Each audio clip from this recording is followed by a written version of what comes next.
सकाळ सकाळी गावी पोहोचले आणि आधी आंघोळीला गेले, कारण खूप जास्त कंटाळा आला होता. म्हणून म्हटलं आज गरम पाण्याने छान अशी आंघोळ करून घ्यावी आणि हेअर वॉश केला. पण ना मला हेअर वॉश अजिबात ना बोरच्या पाण्याचं आवडत नाही, कारण त्याच्यामुळे ना केस खूप जास्त चिकट होतात. म्हणून मी एकतर फिल्टरचं पाणी यूज करते गावी गेल्यावर, नाहीतर आपलं जे नळाला पाणी येतं ते.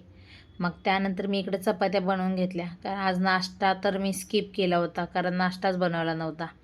कारण आम्हाला खूप जास्त आज दमल्यासारखं वाटत होतं. त्यामुळे मी चपाती भाजीच बनवणार होते आणि चपात्या बनवून झाल्या, इथं भाजीची तयारी चालू होती.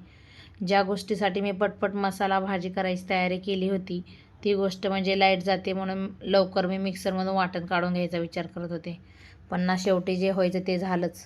लाईट गेली आणि मला इन्व्हर्टरच्या पॉईंटवरून मला वाटण काढावं लागलं. त्यानंतर मुलांना दूध चपाती खायला दिली. असा होता माझा आजचा दिवस. भेटूया नेक्स्ट व्हिडिओमध्ये. तोपर्यंत बाय बाय.